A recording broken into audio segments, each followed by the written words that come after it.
মাহফিলকে বয়কট করেছে, ঠিক না? তারা এখন মাহফিল যাওয়া থেকে বিরত থাকছে। আর এখন যারা মাহফিলে আসছে তারা সত্যিকার অর্থে সলিটি ভান্ডার মানুষ। ইসলাম কখনো সংখ্যা দিয়ে বিজয় অর্জন করে না। ইসলাম বিজয় অর্জন করে অন্তরের ঈমান দ্বারা আর আল্লাহ তাআলার সাহায্য দ্বারা, ঠিক না? সুতরাং স্বল্প সংখ্যক লোক অধিক সংখ্যক লোকের উপরে বিজয় অর্জন করতে পারে যদি আল্লাহ পাকের সাহায্য আসে। ইকো দেবেন ভাই। আমি আরো একবার আপনাদের উদ্দেশ্যে সালাম পেশ করছি। আসসালামু আলাইকুম ওয়া রাহমাতুল্লাহি ওয়া বারাকাতুহু। نحمده ونستعينه ونستغفره ونؤمن به ونتوكل عليه ونعوذ بالله من شرور أنفسنا ومن سيئات أعمالنا من يهد الله فلا مضل له ومن يضلل فلا هادي له ونشهد أن لا إله إلا الله وحده لا شريك له وأشهد أن سيدنا ومولانا محمدا عبده ورسوله الذي أرسله بالحق بشيرا ونذيرا وداعيا إلى الله بإذنه وسراجا منيرا فقد قال الله تعالى في كلامه المجيد والفرقان الحميد জবান খুলুন, মেহেরবানি করে আমার সাথে তেলাওয়াত করুন। আউযু বিল্লাহি মিনাশ শাইতানির রাজীম বিসমিল্লাহির রাহমানির রাহিম ইন্না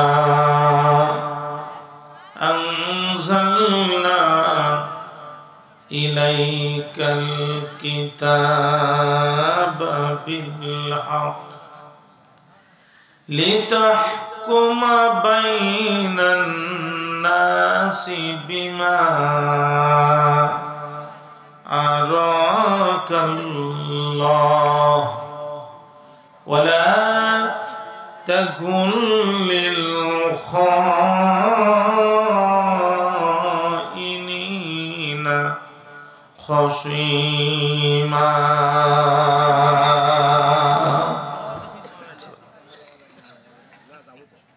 قال رسول الله صلى الله عليه وسلم من قرأ القرآن وعمل بما فيه ولبس والده تاجا يوم القيامة جوه أحسن من ضوء الشمس في بيوت الدنيا إلى آخر الحديث رواه أحمد أو كما قال عليه الصلاة والسلام إن الله وملائكته يصلون على النبي يا أيها الذين آمنوا صلوا عليه وسلموا تسليما اللهم صل على محمد وعلى آل محمد كما صليت على إبراهيم وعلى آل إبراهيم إنك حميد مجيد اللهم بارك على محمد وعلى آل محمد كما باركت على إبراهيم وعلى آل إبراهيم إنك حميد مجيد একটু জিকির করেন লা ইলাহা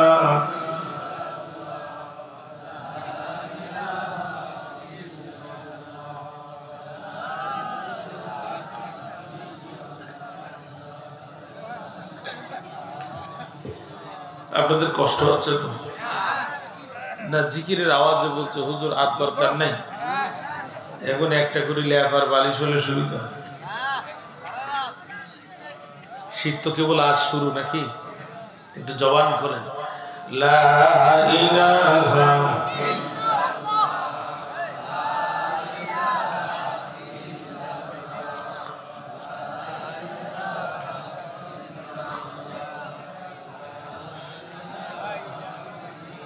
জোরে লা ইলাহা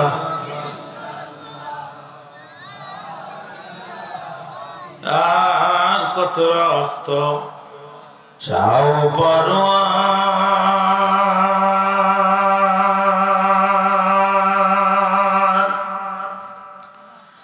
দেখব কবে ওই নীল আকাশে উড়বে পতাকা কালিমার লা ইলাহা জোরে লা ইলাহা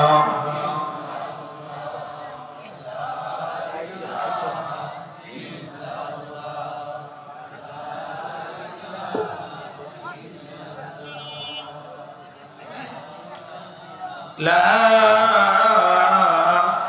ইলাহা ইল্লাল্লাহু মুহাম্মাদুর রাসূলুল্লাহ সাল্লাল্লাহু বড় সত্তরগাছা তরুণ মুসলিম যুব সংঘের উদ্যোগে আয়োজিত দ্বিতীয় বার্ষিকী ইনশাআল্লাহ রাজি আছেন না আর আওয়াজ এমন হবে আশপাশে যেন বোঝে না জিনিস কটা এক জায়গায় হয়েছে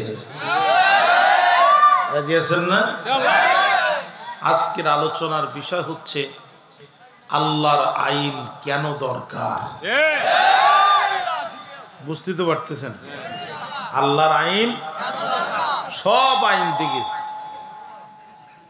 কিন্তু লাভ হয় যে আসে সেই চোর আগে চুরি করে দেশে বাড়ি করতো এখন চুরি করে বিদেশে নাগরিকত্ব কিনে অতএব সব দেখা শেষ এবার আল কোরআনের শাসন দেখতে চাই এই বিষয়ের উপরে বক্তব্য হবে 2 ঘন্টা রাজি আছেন না ইনশাআল্লাহ আল্লাহ পাক কবুল করুন জোর করে কারো চেহারার দিকে তাকিয়ে কথা হবে না কারো নামের উপরে কথা হবে না কথা হবে আল্লাহর কোরআনের দিকে তাকিয়ে একজন ব্যক্তি যদি বসে থাকে তারপরেও 2 ঘন্টা কোরআনের কথা চলবে কারা কারা রাজি আছেন হাত তুলে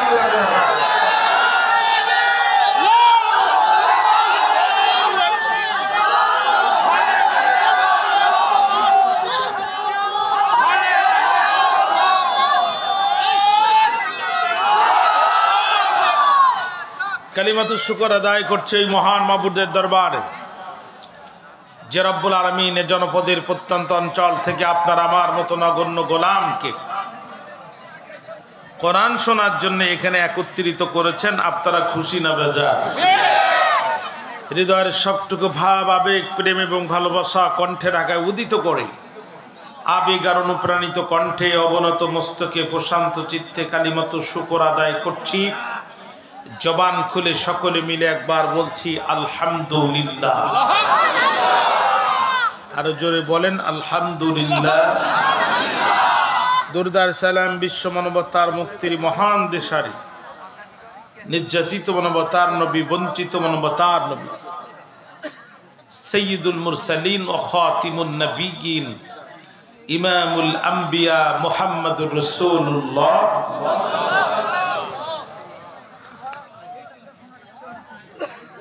ভাইরা আমার, কথা বলেন না প্লিজ। হ্যাঁ বাবা, রাত গভীর, দেখেন 11:30 বাজে। এখন বলেন শুরু করব কখন আর শেষ করব কখন? এরপরে আপনারা কাজ কামের মানুষ, সকালে আপনাদের কাজ আছে, আবার সারাদিন পরিশ্রম করে আসছেন, এখন আপনাদের চোখে ঘুমও আছে, অথবা একটু মনোযোগ দেন। আমি 12:30টায় ছেড়ে দেবো না, টেনশন করেন না, কষ্ট হবে। খেয়াল করেন, আল্লাহ রাব্বুল আলামিনের পবিত্র কোরআনুল কারীমের সূরাতুন নিসা আয়াত নাম্বার 105। আয়াত নাম্বার কত? 105। 105 নম্বর আয়াতে কারিমা আমি আপনাদের সামনে তেলাওয়াত করেছি। আমি একবারে ভূমিকায় সময় নষ্ট না করে সরাসরি আলোচনায় প্রবেশ করতে চাই। আল্লাহ বলছেন, নবী, ইন্না আনজালনা ইলাইকাল কিতাবা বিল হক, আমি আপনার উপরে এই কিতাব নাজিল করেছি সত্য সহকারে। ইন্না নিশ্চয় আমি আল্লাহ, আনজালনা আবারও দিছে, আমি অবতীর্ণ করেছি, ইলাইকা আপনার উপরে, কিতাবা বিল হক, এই কিতাবকে সত্য সহকারে। জবান খুলে সর্বশক্তি দিয়ে বলেন, আল্লাহর কোরআন সত্য নাকি মিথ্যা? আরো জোরে বলতে হবে, আংশিক সত্য না পরিপূর্ণ সত্য? সূরাতুল বাকারার শুরুতে আল্লাহ পাক চ্যালেঞ্জ দিয়েছেন, যালিকাল কিতাবু লা রাইবা ফীহি, that is the book, there is no doubt about it, no false about it, no wrong about it, even no confusion about it. এই কোরআনের মধ্যে ভুল নাই, ত্রুটি নাই, সন্দেহ নাই, সংশয়ের লেশ মাত্র নাই। তাহলে নাউজুবিল্লাহ যারা বলে কোরআনে ভুল চল থাকলেও থাকতে পারে, এ কথা বলে যারা খাঁটি বেঈমান তারা। আবার যারা গাদ্দারি করে, ঘাড় উঁচু করে, মোটা ঘাড় করে, লম্বা করে, দাম্ভিক্যের সাথে, গর্বের সাথে যারা বলে শরিয়া আইন টাইন আমরা মানি না, এরা যে কাফের, এটা যারা বিশ্বাস করবে না তাদেরও ঈমান থাকবে না। কথা কি বুঝতে পেরেছেন? তাহলে এই পরিপূর্ণ নির্ভেজাল, সম্পূর্ণ বিশুদ্ধ, একেবারে খাঁটি এ কোরআন যে আল্লাহ আসমান থেকে নাজিল করলেন, আল্লাহ তাআলার উদ্দেশ্য আছে না নাই? কলম দিয়ে কান চুলকানো যায়, যায় না? কলম দিয়ে আর একজনের চোখের মধ্যে গুতা দিয়া চোখটা চিরদিনের জন্য নষ্ট করে দেওয়া যায়। ভয় পেন না চাচা, এমনি উদাহরণ দিলাম। আর একজনের চোখের দিকে, সামনে একজনের চোখের দিকে গুতা দিয়ে চোখটা চিরদিনের জন্য নষ্ট করে দেওয়া যায়। কিন্তু এই কান চুলকানো কিংবা কারোর চোখে গুতা দেওয়ার জন্য কলম আবিষ্কার হয়নি, কলম আবিষ্কার হয়েছে লেখালেখি করার জন্য, ঠিক না? মোবাইলে চাপ দিবেন, 11:34 বাজে দেখতে পাবেন। আরেকটু ভিতরে যাবেন, ক্যালকুলেটর আছে, হিসাব করতে পারবেন। আরেকটু ভিতরে যাবেন, ক্যামেরা আছে, ছবি তুলতে পারবেন। আরেকটু ভিতরে যাবেন, ইউটিউবে ঢুকে যা মন চায় তাই দেখতে পাবেন। কিন্তু এই ক্যালকুলেটরের হিসাব, ক্যামেরার ছবি আর ইউটিউবের ভিডিও দেখার জন্য মোবাইল আবিষ্কার হয়নি। মোবাইল আবিষ্কার হয়েছে দূরে থাকা স্বজনদের সাথে কথাবার্তা বলার জন্য। অনুরূপ ভাবে আল্লাহর কোরআন দিয়ে দোয়া দিলে লাউ গাছে পোকা লাগে না, কোরআন দিয়ে দোয়া দিলে মানুষের শরীরে জিন থাকে না। কিন্তু শুধু লাউ গাছের পোকা আর মানুষের শরীরে জিন টানানোর জন্য আল্লাহ রাব্বুল আলামিন কোরআন নাজিল করেন নাই। আল্লাহ বলছেন, লিতাহকুমা বাইনান নাস, ইউনিয়ন পরিষদ থেকে শুরু করে সুপ্রিম কোর্টের আপিল বিভাগ পর্যন্ত আল্লাহর আইন দিয়ে মানুষের মধ্যে বিচার ফয়সালা করার জন্য আল্লাহ কোরআন নাজিল করেছেন। তাহলে কোরআন এসেছে কিসের জন্যে? লাউ গাছের পোকা তাড়ানোর জন্যে, মানুষের জিন তাড়ানোর জন্যে। ওটা হবে, জানালা খুলবেন আজান শোনার জন্য, বাতাস এমনি আসবে, ঠিক না? তো কোরআন দিয়ে লাউ গাছের পোদা যাবে, ধানের ইঁদুরও যাবে, মানুষের ঘাড়ের জিনও যাবে। কিন্তু শুধু এইগুলোর জন্য কোরআন নাজিল হয়নি। কোরআন নাজিল হয়েছে ইউনিয়ন পরিষদ থেকে সুপ্রিম কোর্ট পর্যন্ত মানুষের বিবদমান সমস্যার সমাধানের বিচার করার জন্য। এখন আসেন, কোরআনের বিচার কেউ মানে আর কেউ মানে না। কেউ কোরআনের বিচার সমাজে প্রতিষ্ঠিত হোক এই জন্য বুকের তাজা রক্ত জমিনে ঢেলে দেয়, আর কেউ কোরআনের সমাজ যেন প্রতিষ্ঠিত না হয় এই জন্য আরেকজনকে গুলি করে হত্যা করে পিছনের পৃথিবীর মাটি থেকে বিদায় দিয়ে দেয়। তাহলে এই দুই মানুষের চরিত্র কি সমান? আবার উভয় জুমার দিন টুপি মাথায় দিয়ে মসজিদে যায়। কোরআনের আইন যে চায় না সেও টুপি মাথায় দিয়ে মসজিদে যায়, কোরআনের আইন যে চায় উনিও মসজিদে যায়। আল্লাহ বলছেন, শোনো, সূরাতুল মায়েদা, ওয়ামান লাম ইয়াহকুম বিমা আনজালাল্লাহ ফাউলাইকা হুমুল কাফিরুন। যারা চায় না, যারা বিচার ফয়সালা করে না, বিমা আনজালাল্লাহ, যা নাজিল করেছে আল্লাহ, অর্থাৎ কোরআন দিয়ে যারা বিচার করে না, কোরআনের বিচার প্রতিষ্ঠিত হোক এটা যারা চায় না, পৃথিবীর মানুষের আদমশুমারিতে হতে পারে ওরা ইমানদার। আল্লাহ বলছে ফাউলাইকা হুমুল কাফিরুন, ওরা কাফেরদের সর্দার। কোরআনের বিচার যে চায় না, ও যদি মসজিদের সভাপতি হয়, আল্লাহর কোরআন বলছে ও কাফের। টাটকা কথা, আল্লাহর কথা, পরিষ্কার কথা। বক্তব্য আমার না, বক্তব্য আল্লাহ। বহু নামাজি আছে দেখতে, বহু হাজি আছে সমাজে, হজ করে আসার পরও কোরআনের বিচার চায় না। কথা বলেন না কেন? এরপরে আল্লাহ বলছেন ফাউলাইকা হুমুল ফাসিকুন, ওরা ফাসিক। আল্লাহ আবার বলছে ফাউলাইকা হুমুজ জালিমুন, ওরা জালেম। যারা কোরআনের বিচার চায় না তারা কাফের, ফাসিক আর জালেম। এই তিনটার বাইরে তাদের কোনো পরিচয় হতে পারে না। কথা কি বুঝতে পেরেছেন? যারা কোরআনের বিচার চায় না ও 50 বার হজ করে বড় মসজিদের সভাপতি হলো ও কাফের। বক্তব্য আমার না আল্লাহ? বক্তব্য কার? হয় কাফের, নয় ফাসিক, তা নয় জালেম। এই তিনটার বাইরে ওর বক্তব্য পরিচয় হতে পারে না। বোধহয় বুঝতে পেরেছেন? ছোটকালে দেখতাম সংসারে তেল ছিল একটা। আমরা যখন ছোট তখন শুধু দেখতাম সরিষার তেল। কি তেল? এই যেই দিন থেকে আবিষ্কার হলো সয়াবিন, সমস্যা হলো সেই দিন। স্বামী আর স্ত্রীর মধ্যে শুধু গোলযোগ। এখন সংসার একটা, তেলও ছিল একটা। রান্না করতো সরিষার তেল, ভর্তা করতো সরিষার তেল, শরীরে মাখতো সরিষার তেল, ব্যথা হলে মালিশ করতো সরিষার তেল। আর এখন সংসার একটা, তেল 5টা। কতক্ষণ না? রান্না করে সয়াবিন, ভর্তা করে সরিষার তেল, মাথায় মাখে নারকেল তেল, শরীরে মাখে জলপাইয়ের তেল। এর আবার ইংরেজিতে বলে অলিভ অয়েল। ঠিক না? ঠিক না? এখন বেচারার আয় ইনকাম ভালো না, সে নারিকেল তেল নিয়ে আসে তো সরিষার তেল থাকে না, সরিষার তেল নিয়ে আসে তো অলিভ অয়েলের কথা ভুলে যায়। ঠিক না? আল্লাহ 30টা দিন স্বামী আর স্ত্রীর মধ্যে গন্ডগোল লেগেই থাকে। আমাদের অবস্থা ঠিক তাই। সমাজ একটা, আইন 2টা। মসজিদ চলে আল্লাহর আইন দিয়ে, আর সমাজ চলে শয়তানের আইন দিয়ে। যতদিন পর্যন্ত এই সমাজ আল্লাহর আইন দিয়ে পরিচালিত না হবে, ততদিন পর্যন্ত রাজনীতি, অর্থনীতি, পারিবারিক রীতি, সামাজিক রীতি, এই সমস্যার সমাধান হবে না। সমাধান একটাই, আলা লাহুল খালকু ওয়াল আমর, জমিন যার, আইন চলবে তা।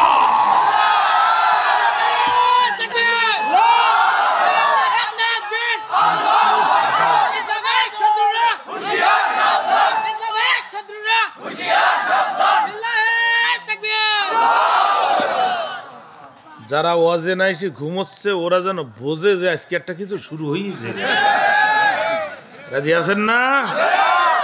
এইবার আসেন, 55টি বছর ভাই, খুব বুঝবেন, প্রতিটা শব্দের দিকে খেয়াল করবেন।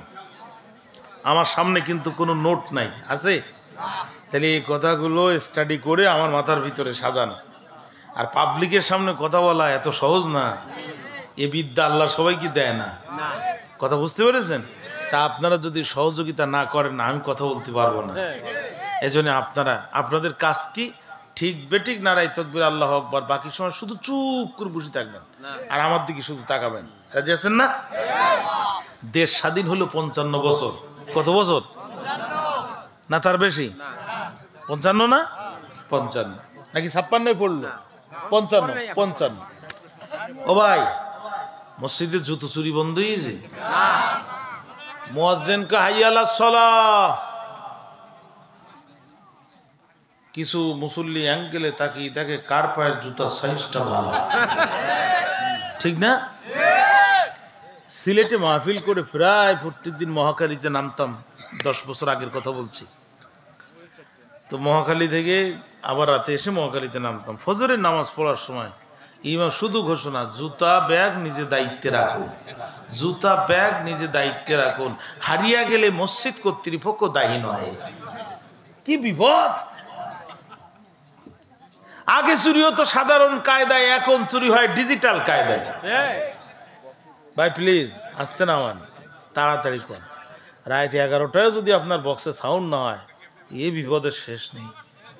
হ্যাঁ, আপনারা একটু আওয়াজ দেন তো, আল্লাহু আকবার। হ্যাঁ, তাকান আমার দিকে, তাকান ভাই, আমার দিকে তাকান। ও ভাই, ও ভাইরা লক্ষ্য করেন, 55টি বছর দেশ স্বাধীন হলো, আমাদের শান্তি দেওয়ার জন্য সংবিধান তৈরি হলো। জমিন আল্লাহর, আমরা আল্লাহর, আকাশ আল্লাহর, বৃষ্টি আল্লাহর, আর আইন বানাইলো ডক্টর কামাল। কত কয় না? মানে একজনের ঘর করে আর একজনের মাথায় তেল মারে। হ্যাঁ, এই সংবিধানটা শান্তি দেওয়ার জন্য 17 বার, কতবার অপারেশন থিয়েটারের ভিতরে ঢুকালো, দিল কলিজা হাড় হাড্ডি আলাদা করলো। এরপরও আমাদের জুতো চুরি পর্যন্ত বন্ধ করতে পারেননি। কথা হচ্ছে কেন? না কোনো সমস্যা হচ্ছে মনে হয়। ভাই কোনো সমস্যা? আচ্ছা, মাইক ঠিক করেন, মাইকে কথা শোনা যায়। এখন যায়, যাচ্ছে? আচ্ছা আচ্ছা, ঠিক আছে, কাছে নিচ্ছি। দাঁড়ান ভাই, 55টি বছর দেশটা স্বাধীন হলো, জুতো চুরি বন্ধ হলো না, বরং আগে চুরি হতো সাধারণ কায়দায়, এখন চুরি হয় ডিজিটাল কায়দায়। আগে চুরি হতো মানুষের বাড়ি শিক কেটে, এখন চুরি হয় বলে কম্পিউটারে বিদেশে বসে টাকা হ্যাকিং করে নিয়ে চলে যায়। কোরআনের কাছে জিজ্ঞাসা করি, কোরআন বলো তো দেখি তোমার কাছে কি আইন আছে যে আইন দিয়ে যদি বিচার করা হয় তাহলে আমাদের দেশ থেকে চুরি জীবনের জন্য চলে যাবে, একটু বলো তো দেখি। কোরআন বলছে, আল্লাহ রাব্বুল আলামিন বলেন, ওয়াস-সারিকু ফাকতাউ আইদিয়াহুমা জাযাআন বিমা কাসাবা নাকালাম মিনাল্লাহ ওয়াল্লাহু আজিজুন হাকীম। কোরআন বলছে, ওয়াস-সারিকু ওয়াস-সারিকাতু ফাকতাউ আইদিয়াহুমা, as to thief male or female cut off his or her hands। চোর যদি চুরি করে, নারী হোক আর পুরুষ হোক, তাহলে বোঝা গেল পুরুষেরা চুরি করে না, নারীরাও চুরি করে। কথা কন না কেন? মুজাক্কার আর মুআন্নাস, মেল আর ফিমেল। ফাকতাউ, কেটে দাও, আইদিয়াহুমা, উভয়ের হাত। তাহলে চোর যদি চুরি করে হাত কেটে দাও, এই আইন দিয়েছে কি? আল্লাহ। এই আইন আমাদের উপর ফরজ না? কথা কন না কেন? এই আইন আমাদের দেশে আছে? কোরআনের একটা শব্দ অস্বীকার করলে ঈমান থাকে? পুরো আইন যে আমরা মানলাম না, আমরা কেমনে ঈমানদার দাবি করি? কথা বলেন, কেমনে ঈমানদার দাবি করি? বাংলাদেশ পেনাল কোড খেয়াল করেন, বাংলাদেশ দণ্ডবিধি 379, 379 ধারায় বলা হচ্ছে, whoever commits thief shall be punished with imprisonment of either description from a term which may extend to 3 years or with fine or with both. Bangladesh দণ্ডবিধির 379 ধারা মোতাবেক বলা হচ্ছে, চোর যদি চুরি করে ধরো 3 মাস থেকে সর্বোচ্চ 3 বছর জেলে ভরো, or with fine, সাথে কিছু জরিমানা করো, or with both, কিছুদিন জেলে ভরো, কিছু টাকা জরিমানা করো। মুসলমানের সন্তান যারা একটু চিৎকার দিয়ে বলেন তারা এই আইনটা আল্লাহর আইনের পক্ষের না বিপক্ষের? আওয়াজ হলো না, আরো জোরে বলেন। আল্লাহ বলছে হাত কেটে দাও, আর আমাদের দেশের আইন বলছে 3 মাস থেকে সর্বোচ্চ 3 বছর জেল দাও। এই দুই আইনকে আমরা দাঁড়িপাল্লার 2 পাত্রে রেখে আমরা একটু বিবেক নামক কোষ্ঠী পাথর দিয়ে যাচাই করে দেখতে চাই কোন আইন দিয়ে বিচার করলে কি হয়। রাজি আছেন? রাজি আছেন? শেষাচোর চিনেন তো আপনারা? কলাচোর, কদুচোর, জুতোচোর, উহাদেরকে আঞ্চলিক ভাষায় বলা হয় শেষাচোর। শেষরাচোর চুরি করে ধরা খাইছে, আপনারা উত্তম মাধ্যম দিয়েছেন, কিছু গণপিটুনি দিয়েছেন। এটা কোন থানা বাবা? সাদুল্লাপুর থানায় জমা দিয়েছেন। সাদুল্লাপুর থানার ওসি সাহেব যিনি, উনি 379-এ একটা মামলা লিখে কেস ফাইল করে 2টা কনস্টেবল দিয়ে সকালবেলা জজ করে পাঠিয়ে দিয়েছে। ম্যাজিস্ট্রেট সাহেব মামলার ধারা দেখি বুঝতে পেরেছে চোর সমিতির সভাপতি। উনি 3 মাস জেল, 15,000 টাকা জরিমানা, একটা রায় লিখে কোর্টে পাঠায়, জেলখানায় দিচ্ছে। জেলখানায় যখন ঢুকছে তখন তো সব আসামি, ডাকাত, ছিনতাইকারী থাকে না, তারা তারা মোষ, দেখলে মনে হয় বিয়ার 11 থানের গোশ। এরকম মোসালে লোক আছে না সমাজে? আমাদের সাতক্ষীরার আঞ্চলিক ভাষায় একটা কথা আছে, খোরে খোর চেনে। দেখবেন যারা বিড়ি খায়, সিগারেট খায়, ওরা আরেকজনের ঠোঁটের দিকে তাকিয়ে মামু ম্যাচটা একটু দাও, আমারটা ধরায় নেই। ও কিন্তু জিজ্ঞাসা করে না মামু তুমি বিড়ি খাও কি না। ও ঠোঁটের মশান দেখেই বুঝতে পারে আমি যে মাল খাই আমার মামু একই মাল খায়। ডাকাতের সদ্দা নতুন চোরকে দেখেই বুঝতে পারছে আমি যে কাজের কাজী, সেই কাজের নয়া পাজি। ডাক দিয়ে বলছে please come here, describe your arrest history, এদিকে আয়, কেমনে গ্রেপ্তার হলি বল। ও বলছে আর বলবেন না গুরু, এই তো কেবল চুরি করা শুরু। আধুনিক যুগ, ছেলেরাও মাথায় চুল রাখে আর মেয়েদের মাথায় তো এমনিতেই চুল থাকে। গভীর রাত্রিতে আমি করলাম ভুল, মেয়ে মনে করে এক ছেলের মাথায় হাত দিয়ে দেখি লম্বা লম্বা চুল, মনে করলাম এইটাই এই বাড়ির সবচাইতে গিন্নি মার্কা মহিলা, আমার হবে না ভুল। কিন্তু কানে হাত দিয়ে দেখি সেখানেও নাই দুল, ভেবি পাই না কুল। পায়ে হাত দিয়ে দেখি ওখানেও নাই নুপুর, রাত তখন দুপুর। সর্বশেষ হাতে হাত দিয়ে দেখি সেখানেও নেই ঘড়ি। ও পুরুষ কি নারী আমি এই চিন্তা করি বলি। ডাকাতের সর্দার বলছে বেয়াদব, তুই তো চোর না, চোরের জাত না। যে দেশে চাঁদার টাকার জন্য পাথর দিয়ে মানুষ পাথরকে মেরে ফেলে, কথা বোঝেননি, মানুষকে পাথর দিয়ে মানুষ মেরে ফেলে, এই দেশে তুই বিনা অস্ত্রের চুরি করতে গেছিস, কোন লজ্জা? তোর লজ্জা শরম লাগে না? বলছে বস আমি তো নতুন মানুষ, জানি না, কয়েকটা চাইনিজ কুড়াল, জাপানি খুর কিংবা ইন্ডিয়ান রিভলভার নিয়ে যেতে পারলি না? তোরে ধরবে যখন আস্তে করে বসাই দিয়ে দৌড় দিবি তখন। তাহলে প্রচলিত বিচার ব্যবস্থায় ছেঁচড়া চোর চুরি করে কারাগারে যাচ্ছে, আর ডাকাতি করার কমপ্লিট প্রশিক্ষণ নিয়ে কারাগার থেকে ডেলিভারি হচ্ছে। এই জন্য গত বছর ছেঁচড়া চোর ছিল যারা, এবছর পাকা চোর তারা। গত বছর যারা ছিল পাকা চোর, এবছর তারা ডাকাতের নয়া সদস্য। গত বছর যারা ছিল ডাকাতের সদস্য, এবছর তারা ডাকাতের সর্দার। গত বছর যারা ছিল ডাকাতের সর্দার, এবছর তারা পূর্ব বাংলা ML জনযুদ্ধ নিষিদ্ধ কমিউনিস্ট পার্টির আঞ্চলিক কমান্ডার। কথা বলেন না কেন? মানে অপরাধীদের অপরাধের প্রমোশন হচ্ছে, ডিমোশন হচ্ছে না। দেশের টাকা চুরি করে পাচার করে রাষ্ট্রের মেরুদণ্ড ভেঙে দিয়েছে, ঠিক না বলেন?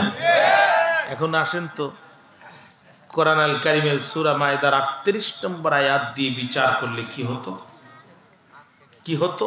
হাত কেটে দাও। তাহলে কোরআন দিয়ে বিচার করলে কি হতো? আমি যদি আরো একটি উদাহরণ দেই, আপনাদের কষ্ট হবে? কষ্ট হবে? চোর ঢুকছে চুরি করতে, চিন্তা করলো পরিস্থিতি ভালো না, একটু প্রস্তুতি নিয়ে যাই। কি সেই প্রস্তুতি? শরীরে মাখছে গিরিশ। গিরিশ চেনেন? গিরিশ চেনেন না? গিরিশ মাখছে ও যাতে ধরলে স্লিপ খায় আর কি। এখন যখন শিক কাটছে, শিক কাটা বোঝেন তো? মানুষের বাড়ি যখন কাটতেছে তখন মালিকের ঘুম ভেঙে গেছে। মালিক চিন্তা করলো, প্রস্তুতি নিয়ে আসে, জোর ঢুকলেই ধরবো। যেই না মাথা ঢুকাই দিয়েছে, মালিক ওর হাত ধরছে। ও তো গিরিশ মাখা ছিল, স্লিপ খেয়েছিল। মালিক তখন আফসোস করে আর বলে, চোর, আজ যদি নিজের হাত দিয়ে তোরে না ধরে পরের হাত দিয়ে ধরতাম, তুই কেন তোর 14 গোষ্ঠী এখান থেকে যেতে পারত না। চোর চিন্তা করলো, আল্লাহ, নিজের হাত কি আর পরের হাত কি তা তো কোনোদিন দেখি নাই। ধরা খাই খাবো, অন্তত পরের হাতটা একটু দেখিয়ে আসে। চোর যখন এবার আবার ঢুকছে, বাড়ির মালিক তখন টেবিলে ড্রট টান দিয়া প্লাস বাহির করছে। প্লাস চিনেন আপনারা? সারাশি চেমটি। যেই চোর ঢুকছে, বাড়ির মালিক দিছে প্লাস আটকায়া। চোর কয়, মা, আর জীবনে চুরি করবো না। বাড়ির মালিক বলে, বলছিলাম না পরের হাত দিয়ে ধরলে তুমি যেতে পারবা না। আজকে আমরা যে বিচার করছি, এটা হচ্ছে আমাদের নিজের হাত, আর আল্লাহর কোরআনের আইন হচ্ছে পরের হাত। আজকে যদি আমার দেশের জজ কোর্টে, সুপ্রিম কোর্টে, জুডিশিয়ারিতে, ম্যাজিস্ট্রেসিতে, অ্যাডমিনিস্ট্রেশনে, সমস্ত জায়গায় সূরা আল মায়দা 38 নম্বর আয়াত, ওয়াসারিকু ওয়াসারিকাতু ফাকতাউ আইদিয়াহুমা, এই আয়াত দিয়ে যদি বিচার করা হতো, যে দেশের ধনী মানুষের 7 তালা থেকে ফেলে দেওয়া পচা খাদ্য ডাস্টবিনের কুকুরের সাথে ভাগাভাগি করে খায় গরিবেরা, যে দেশের নারীরা নিজের ইজ্জত বিক্রি করে পেটের ক্ষুধা নিবারণ করে, যে দেশের মাসুম বাচ্চারা একটা কম্বলের অভাবে মারা যায়, এই দেশে যারা ওসি, এসপি, ডিসি, আমলা, কামলা, সচিব, মিনিস্টার আর রাজনীতিবিদ, এমপি, মন্ত্রী হয়ে গরিবের টাকা যারা চুরি করে খায়, যদি সুপ্রিম কোর্টের সামনে এরকম উন্মুক্ত মঞ্চে একটি চোরের হাত কেটে দেওয়া হতো, আর দেশের টিভি চ্যানেলগুলো এই দৃশ্য যদি 10 মিনিট পর দেখাতো, গরিবের টাকা চুরি করে পাচার করা তো দূরের কথা, টেকনাফ থেকে চতুরিয়া, রূপসা থেকে পাতুরিয়া, গরিব মুসলমানের 2 টাকা চুরি করে খাওয়ার দুঃসাহস কারণ হতো না।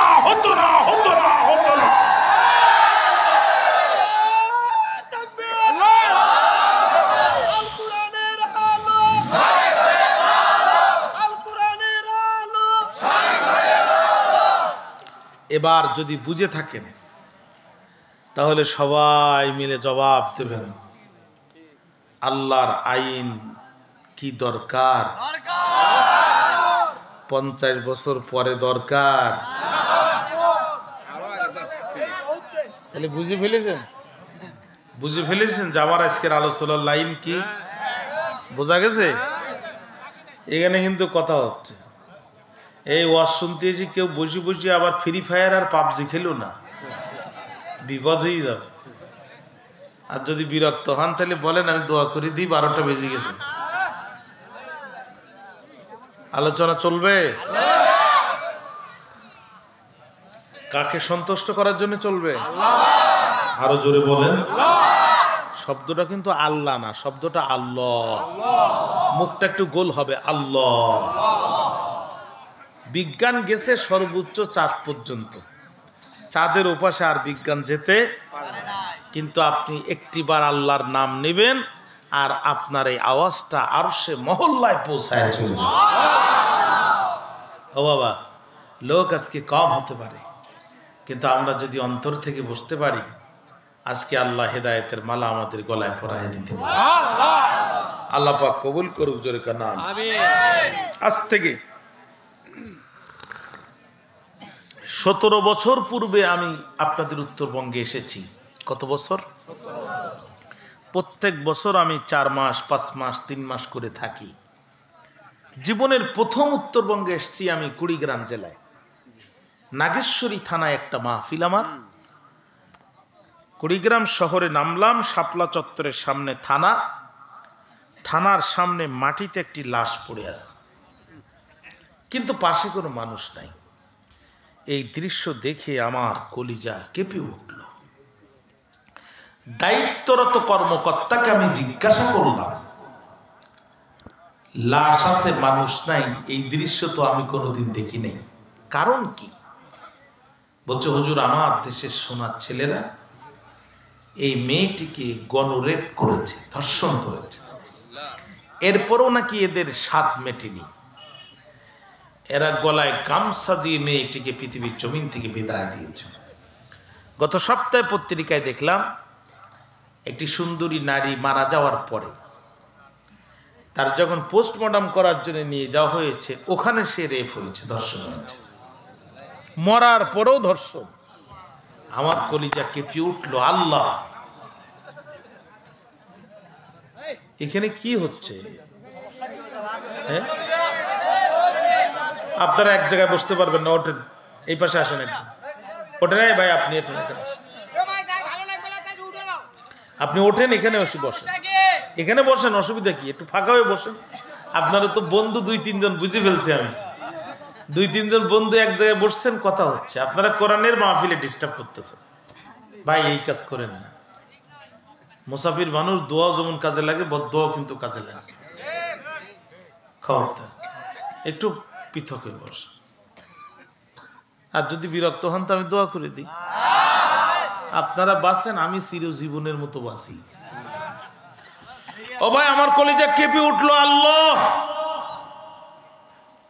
আমরা যদি এই মানুষ যে এই জাতিকে বুঝাতে পারতাম, আর এই দেশের মুসলমানরা যদি তোমার কোরআনকে মেনে নিত।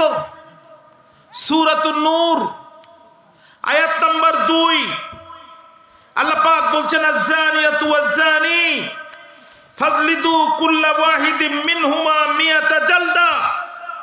24 নম্বর সূরা 18 নম্বর পারা 2 নম্বর আয়াতে কারিমা আল্লাহ বলছে, আয-যানিয়াতু ওয়াজ-যানি ফাজলিদু কুল্লা ওয়াহিদিম মিনহুমা মিয়াতা জালদা। জেনাকারিনী আর জেনাকার যেই ধরা পড়ে, ইসলামী শরিয়াত বলছে বিবাহিত অবস্থায় শাস্তির ধরন হবে একরকম, অবিবাহিত অবস্থায় জেনা করলে শাস্তির ধরন হবে আর এক রকম। ইসলামী শরিয়াত বলছে অবিবাহিত অবস্থায় যদি জেনা করে, ধরো 100 চামড়ার ভিতরে আঘাত করো, 80 আঘাতের পরে যদি মারা যায়, মৃত দেহের পরে আরো 20টি আঘাত করো। বিবাহের পরে যদি জেনা করে, ইসলাম বলছে মৃত্যুদণ্ড ছাড়ার কোনো গতি নাই। বুক পর্যন্ত নারী হলে পুঁতে ফেলো, কঙ্কর নিক্ষেপ করো ততক্ষণ, মৃত্যুবরণ করবে না যতক্ষণ। আর যদি আমার দেশের আইন আর আদালতে কোরআনুল কারীমের 24 নম্বর সূরা 18 নম্বর পারা সূরাতুন নূরের 2 নম্বর আয়াতে কারিমার আইন থাকতো, তাহলে এই দেশের 90% মুসলমানের দেশে গণধর্ষণ করা তো দূরের কথা, এদেশের লম্পট যুবকদের স্বপ্নদোষ পর্যন্ত বন্ধ হয়ে যাওয়ার কথা ছিল। এখন বলেন, আল্লাহর আইন দরকার আছে না না? 50 বছর পরে দরকার নেই, এই মুহূর্তে দরকার। আমি এই কথাটাই বোঝাতে চাচ্ছি আপনাদের। ও যত হচ্ছে, পর্দা বাড়তেছে না কমতেছে? ও বাবা, বাজারে যেয়ে দেখেন যে শাড়ির যত বেশি দাম, তার তত বেশি ফাঁকা ফাঁকা নেট, ইংরেজিতে বলে মার্বেল জর্জেট, ঠিক না? 80 ইঞ্চি উঁচু হিল, রাস্তা দিয়ে হাঁটলে শব্দ হয় চটাং চটাং, স্লিপ খাইলেই সিট পটা, ঠিক না? এক ঠোঁটের 5 প্রকার medicine, lipstick, lip gel, lipliner, mascara, ওর কাম সারা। কিন্তু ইসলাম যদি কায়েম থাকতো, অল্প আমল নিয়ে মানুষ জান্নাতে চলে যেত। বাইরে আমার বক্তব্য লম্বা করব না। কোরআনের আইন কেন দরকার? আমিরুল মুমিনিন খলিফাতুল মুসলিমিন ওমর ফারুক রাদিয়াল্লাহু তাআলা আনহু, তিনি রাষ্ট্রের প্রেসিডেন্ট। গভীর রাত্রিতে তিনি ঘুম থেকে উঠলেন, প্রিয়তম স্ত্রীকে ডাক দিয়ে বললেন, বিবি আমাকে একটু পানি দাও। স্ত্রী পানি পরিবেশন করলেন। হযরত ওমর ওযু করলেন, যায় নামাজ নিলেন, দাঁড়ায় গেলেন, তাহাজ্জুদ আদায় করলেন। এরপরে হযরত ওমর ডাক দিয়ে বলে, বিবি আমার সেই নাঙ্গা তরবারি দাও। আশ্চর্য হয়ে বিবি জিজ্ঞাসা করলেন, খলিফা এত রাত্রে আপনি তরবারি কি করবেন? হযরত ওমর বলে, বিবিরে যা বলছি তাই শোনো। আমি আল্লাহর বান্দা, রাত জেগে ইবাদত করেছি, আল্লাহর হক আদায় করেছি, তোমার সাথে ঘুমিয়েছি, স্ত্রী হিসাবে আমি স্বামী তোমার হক আদায় করেছি। আরে বিবি, এখন বাকি আছে মদিনার মানুষের হক। আমি রাত জেগে জেগে আমার মদিনার কোন মানুষের দৃশ্য আমার নিজের চোখে দেখতে চাই। এই জন্য গান গায় না, এমন যদি হতো আমার দেশের নেতা হতো ওমরেরই মতো, ঠিক না? হযরত ওমরের স্ত্রী বললেন, আমিরুল মুমিনিন খলিফাতুল মুসলিমিন, আপনি সাধারণ মানুষ নন, আপনি অর্ধ পৃথিবীর প্রেসিডেন্ট। এই রাত্রে যদি একা একা আপনি বাইর হয়ে যান, আর কেউ যদি আপনাকে আঘাত করে, তাহলে তো বিপদ হয়ে যাবে। ওমর রাদিয়াল্লাহু তাআলা ডাক দিয়ে বলে, বিবি তুমি জানো না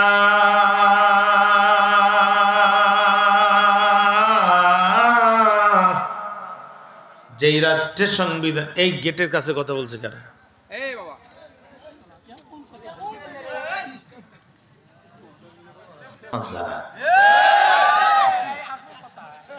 ঠিক না? এদের এখানে মন বসে না, এদের ঝাঁকানাকা দেন, সারা রাত নড়বে না। এরা হচ্ছে সেই প্লেয়ার। কথা বুঝতে পেরেছেন? এই জন্য শয়তান, শুধু জিন শয়তান না, শয়তান 2 প্রকার। কয় প্রকার? মিনাল জিন্নাতি, জিন শয়তান তাড়ানোর দোয়া আছে, মানব শয়তান তাড়ানোর দোয়া নেই। তাহলে এবার বলেন তো, জিন শয়তান বেশি ভয়ঙ্কর না মানব শয়তান বেশি ভয়ঙ্কর? ট্যাবলেট কেবল একটা দিছি, এরপরও সাইজ না হলে অ্যান্টিবায়োটিক আছে আমার কাছে।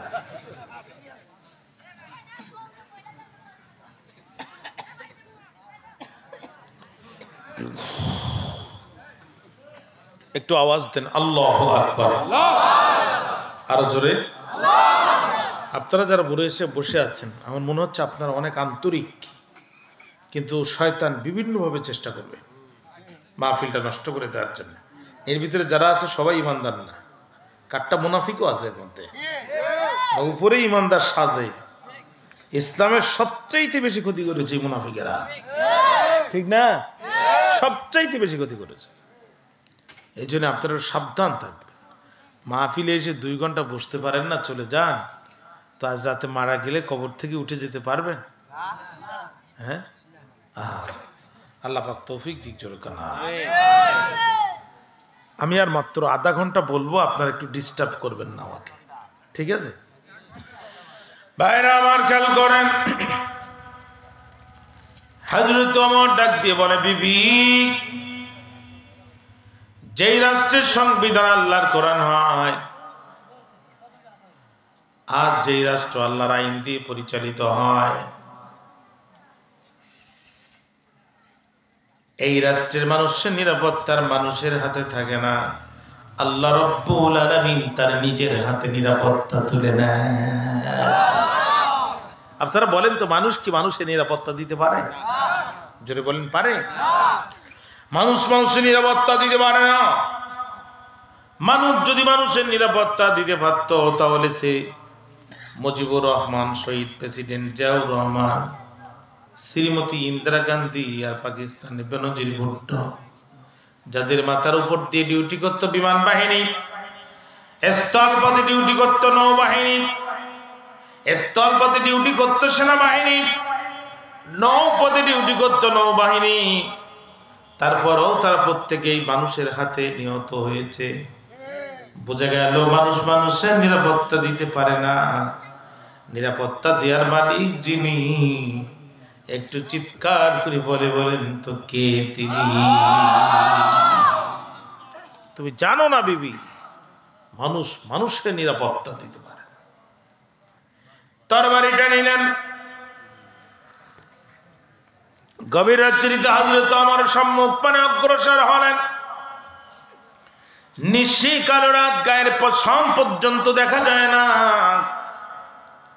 আমিরুল মুমিনিন খলিফাতুল মুসলিমিন সম্মুখ পানে অগ্রসর হচ্ছেন। হঠাৎ করে একটি জীর্ণ শীর্ণ কুটিরের ভিতর থেকে একটি রমণী সুলায়িত কণ্ঠে যৌবনের গান গাচ্ছে চিৎকার করে, নিঠুর বন্ধু রে বন্ধু, কালাইয়া দেওয়ানা বানাইয়া গেলে, দেওয়ানা বানাইয়া। থমকে গেলে হযরত ওমর, দাঁড়ায় গেলে। আমি যা শুনছি এটা তো শোনার কথা না, কারণ আমার রাষ্ট্রের সংবিধান আল্লাহর কোরআন, কোরআনের আইন লঙ্ঘন করে এমন গান কে গায়? থমকে গেলেন তিনি, চিন্তা করলেন আমি যা শুনলাম আসলে কি ঠিক শুনলাম? কানটা আবার একটু খাড়া করে দিলেন, দিয়ে একই আওয়াজ শুনতে পাবেন। হযরত ওমর চিন্তা করলেন এই মহিলাটিকে এই মুহূর্তে গ্রেফতার করে কোরআনের আদালতে দাঁড় করানো দরকার, কারণ আমি ওমর আল কোরআনের সরকার। কথা বলছেন না কেন? তাহলে বোঝা গেল আল কোরআনের সরকার হবে যারা, যাত্রার প্যান্ডেল আর পুতুল নাচের পারমিশন দেবে না তারা। কিন্তু বিগত সময় পুতুল নাচার, যাত্রার প্যান্ডেলের পারমিশন দেওয়া হয়েছে, আর কোরআনের মাহফিলে 144 ধারা জারি করা হয়েছে।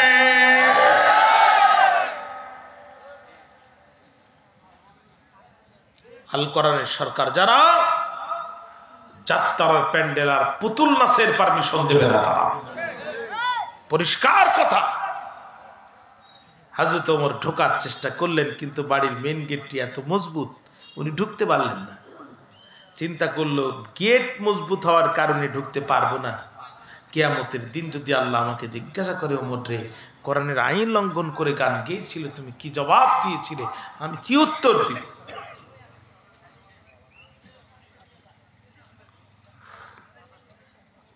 ওমর রাদিয়াল্লাহু তাআলা তরবারি মুখের ভিতরে ঢুকালেন, পাঁচিলের পিছন টপকালেন, হাতে নিলেন তরবারি, দরজায় দিলেন আঘাত করি, ডাক দিয়ে বলল নারী কোথায় তোর বাড়ি?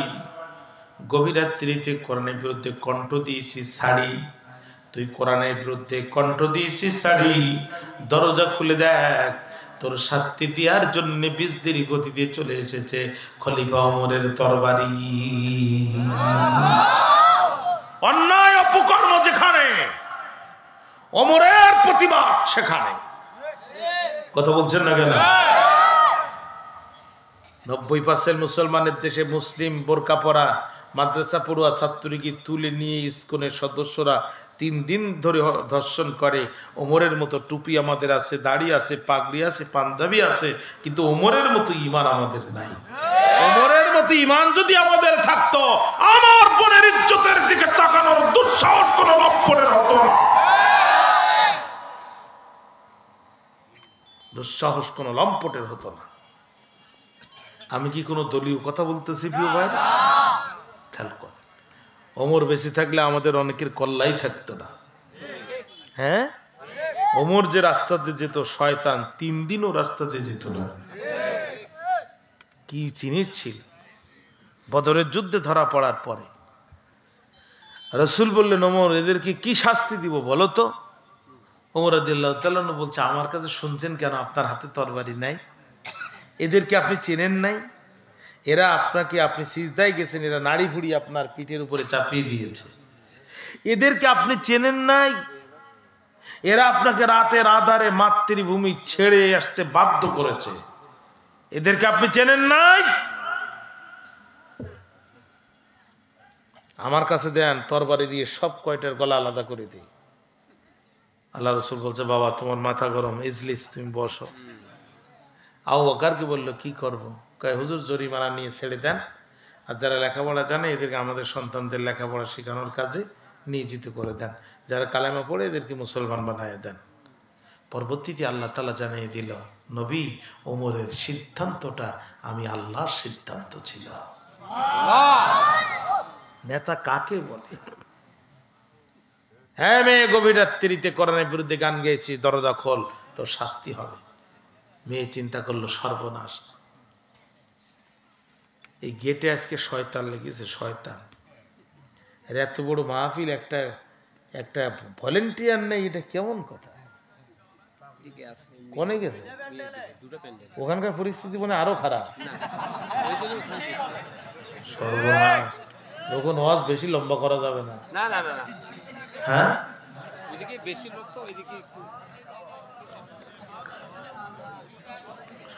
শেষ করে দিই।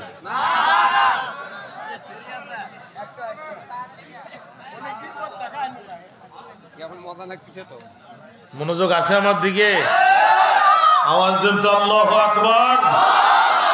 এমন একদিন আসবে এদেশে ওমরের শাসন ফিরে আসবে।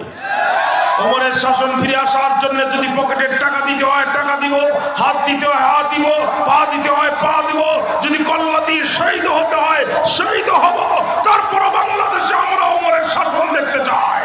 কারা কারা যে আছেন দু হাত তুলে আল্লাহকে দেখা যায়।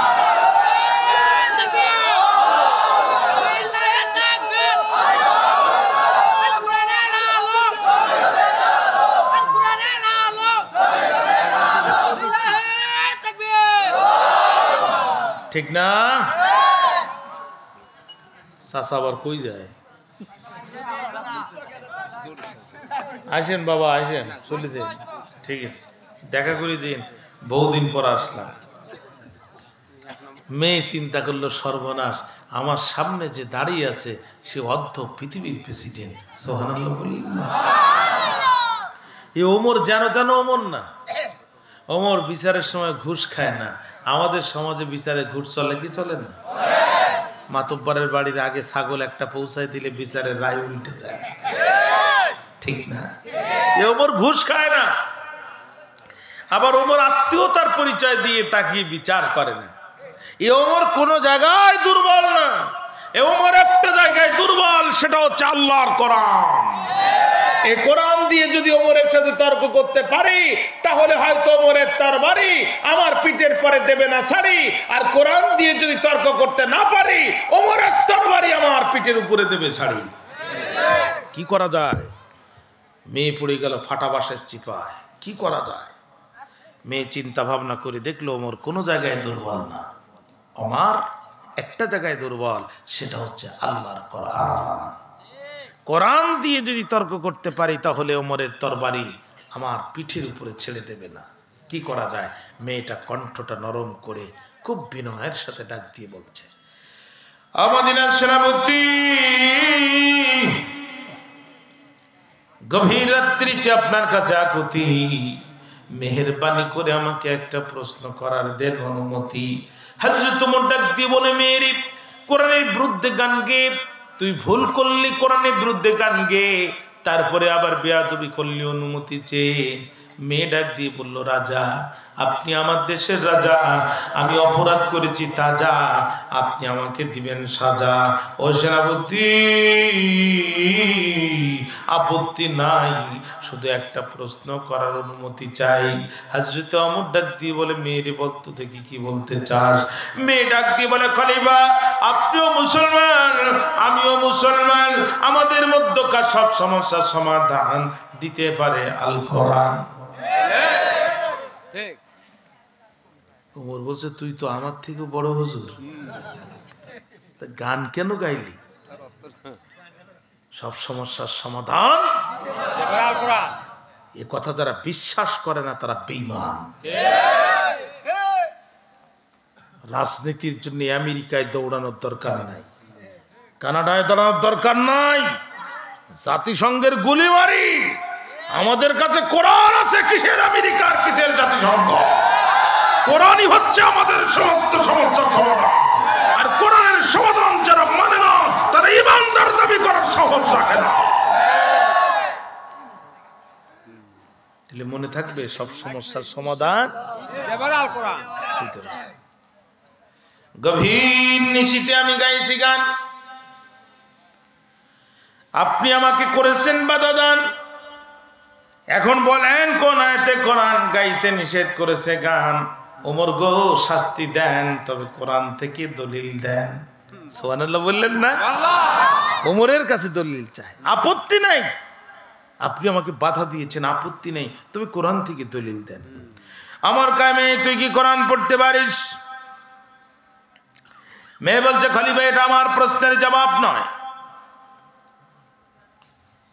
আমার বলছে মেয়ের কোরআনুল কারীমের 31 নম্বর সূরা 21 নম্বর পারা, সূরাটির নাম সূরা লুকমান, আয়াত নাম্বার 6। আল্লাহ রাব্বুল আলামিন বলছেন ওয়ামিনান নাসি মাইয়াশতারি লাহুয়াল হাদিসি লিয়ুদিল্লা আন সাবিলিল্লাহ।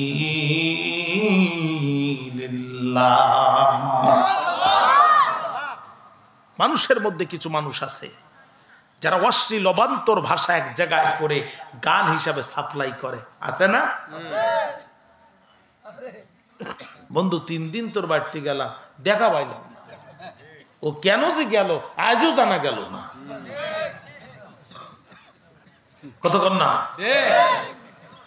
তোমার না দেখলে একদিন বুকের ভিতরে করে সিন সিন, এটা তো হার্টের রোগ। এর কিছুদিন পরে আবার খাওয়া শুরু করলো, পড়ে না চোখের পলক। চিন্তা করতে পারেন? সবকিছু ভালো।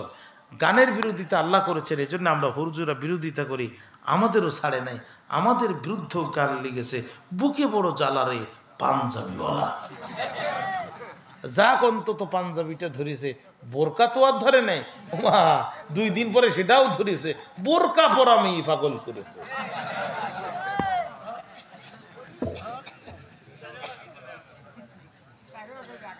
এই সমস্ত গানের সুরকার গীতিকার কণ্ঠ বেশি আসবে যার, এদের উদ্দেশ্য কি? আমার আল্লাহ বলেন লিয়ুদিল্লা আন সাবিলিল্লাহ, ওরা ইমানদারদেরকে ইমানের পথ থেকে পথভ্রষ্ট করতে চায়। নবী এই গানের সুরকার গীতিকার কণ্ঠ বেশি আসবে যার, এদের প্রত্যেককে জানায় দেন উলাইকা লাহুম আযাবুম মুহিন, এদের জন্য আমি আল্লাহ কঠিন পীড়াদায়ক শাস্তি মজবুত করে রেখেছি। চিৎকার দিয়ে একবার বলা যাবে কি নাউজুবিল্লাহ। সুতরাং এই গানের বিক্রেতা এবং ক্রেতা উভয় জাহান্নামে কঠিন আযাবের শিকার হবে। মোবাইলে কি তাহলে আর মমতাজের গান দেখা যাবে?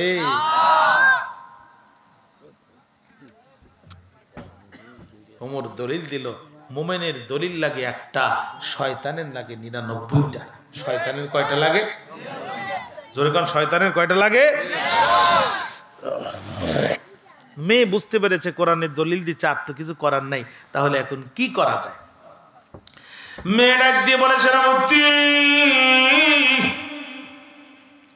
সেনাপতি আরেকটি প্রশ্ন করার চাই, অনুমতি। হযরত ওমর বলে মেয়ে দেখ তুই ঝামেলা করিস না, তুই যে লোক ভালো না এটাই প্রথম টের পাইছি, বেশি ঝামেলা করবি প্রশাসন নিয়ে আসবো, দরজা ভাঙবো, গ্রেফতার করবো, বিচার আদালতে দাঁড় করাবো। মেয়ে বলে খলিফা অত কিছুর প্রয়োজন হবে না, শুধু একটাবার বলো, আমি একটা প্রশ্নের অনুমতি দাও। ও সেনাপতি আর একটা প্রশ্ন করার দাও অনুমতি। হযরত ওমর বলে মেয়েরে বলতো দেখি কি বলতে চাস? মেয়ে ডাক দিয়ে বলে খলিফা আমি কোরআনের আয়াত লঙ্ঘন করেছি কয়টা? কোরআনের আয়াত মানি নাই কয়টা? ওমর বলে একটা। আমি অপরাধ করেছি কয়টা? ওমর বলে একটা। সেনাপতি একটি আইন লঙ্ঘন করার কারণে এখন আমার কি হবে? ওমর বলছে আমার পিঠের আঘাত তোর পিঠের পরে পড়বে। মেয়েটি ডাক দিয়ে বলে সেনাপতি আমি একটি নারী, রয়েছি একা বাড়ি, বিনা অনুমতিতে প্রবেশ করি, আল্লাহর কোরআনে তিনটা আইন তুমি দিয়েছো ছাড়ি, একটা আইন লঙ্ঘন করার কারণে তোমার পিঠের আঘাত যদি আমার পিঠের পরে পড়ে, ও মদিনার খলিফা কোরআন দিয়ে রাষ্ট্র চালায়, নিজেই কোরআনের তিনটা আইন মানলে না, এখন তোমার কি হবে?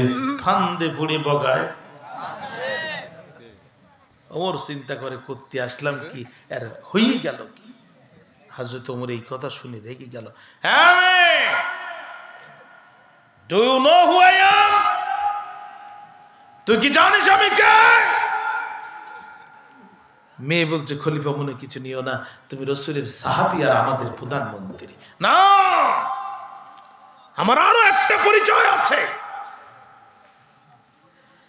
আমি যেদিন বোন আর ভগ্নিপতিকে পিটাতে পিটাতে পিটাতে পিটাতে ক্লান্ত পরিশ্রান্ত হয়ে গেলাম, সেদিন আমি ছুটলাম তরবারি নিয়ে নবীজিকে জবাই করব। রাসূলুল্লাহর কাছে আসলাম, তরবারি রাসূলের পায়ে ফেলে হাতে হাত রেখে কালেমা পড়ে মুসলমান হয়ে গেলাম। সেই দিন থেকে আজ পর্যন্ত ইসলামের একটা বিধান আমি নিজে লঙ্ঘন করিনি।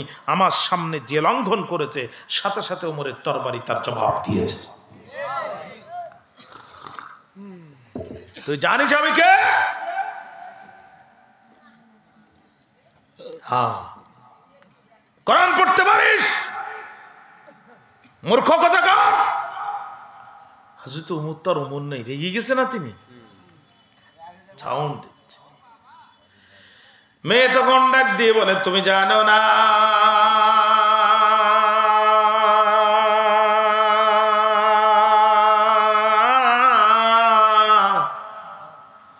জানো না গো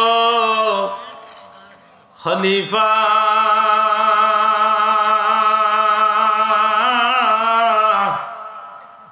আমি মেয়ে কোরআনের হাফেজা, প্রথম যেদিন পড়েছি হৃদয় পটে রেখেছি, সেই কথা তুমি ওমর জানো না।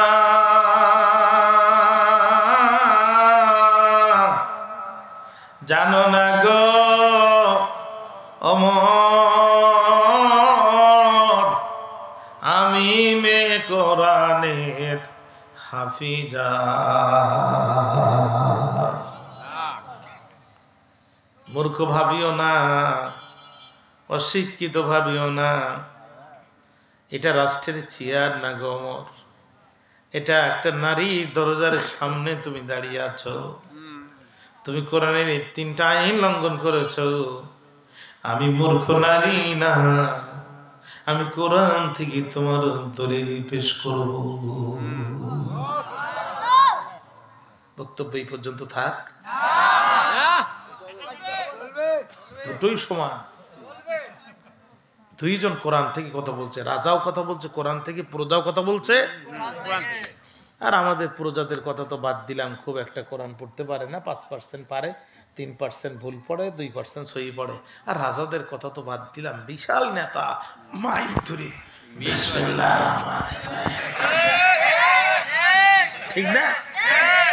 লাকুম দীনুকুম ওয়ালিয়া দীন, বুখারী মুসলিম, ঠিক না? কপাল কি এই জাতির এমনি পুড়েছে?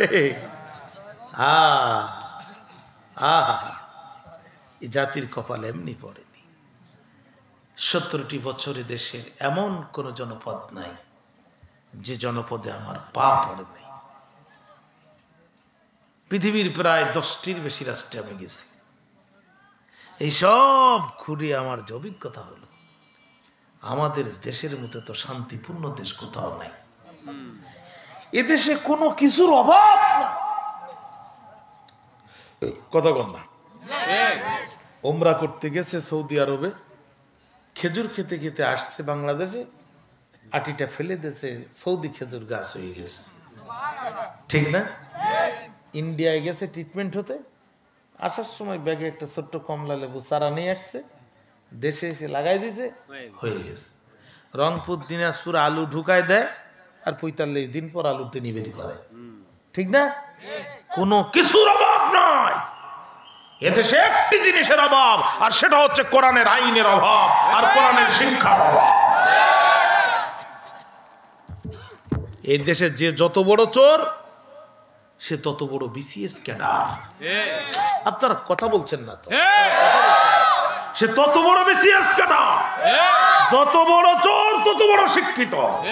এই দেশের কৃষক চুরি করে না, ঠেলাওয়ালা চুরি করে না, মুঠিওয়ালা চুরি করে না, সাধারণ জেলে তাঁতি কুমার চুরি করে না। যত শিক্ষিত বিসিএস ক্যাডার, আমলার কামলা সচিবরা টাকা চুরি করে আর পাচার করে।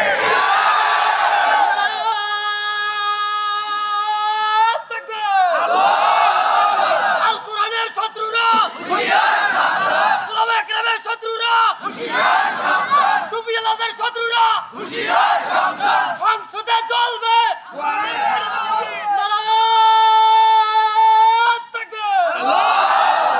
এই রংপুর তথা উত্তরবঙ্গের বুকের তাজা রক্তের বিনিময়ে বাংলাদেশে আমরা নতুন স্বাধীনতা সূর্য পেয়েছি। সুতরাং আমরা রংপুরের মাটি থেকে আবেদন জানাই, আগামী দিনে বাংলাদেশের শিক্ষা ব্যবস্থা কোরআনের শিক্ষা ব্যবস্থা দিয়ে সাজাতে হবে। এদেশের ওসি, এসপিডিসি, আমলার কামলা সচিবদেরকে যদি দুর্নীতি মুক্ত করতে হয়, কোরআনের শিক্ষা ব্যবস্থা ছাড়া বিকল্প কোনো রাস্তা খোলা না। ১৫০০ বছর পূর্বে হযরত আবু বকর, হযরত ওমর ছিলেন কোরআনের ছাত্র, আর রাসূল ছিলেন স্বয়ং শিক্ষক। আল্লাহ ছিলেন এই বিশ্ববিদ্যালয়ের চ্যান্সেলর। কথা বলেন না কেন?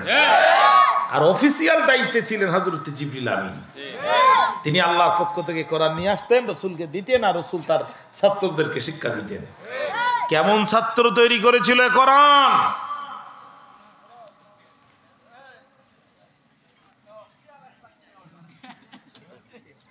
এই আপনাদের এদিকে একটু বিড়ি টিড়ি বেশি খায় না? হ্যাঁ,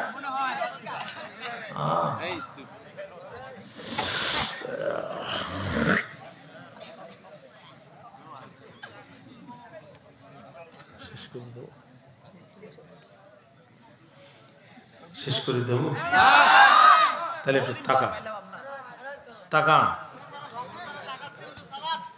তাকা। ও ভাইরা, আমি কি আল্লাহর কোরআনের বাইরে কথা বলতেছি?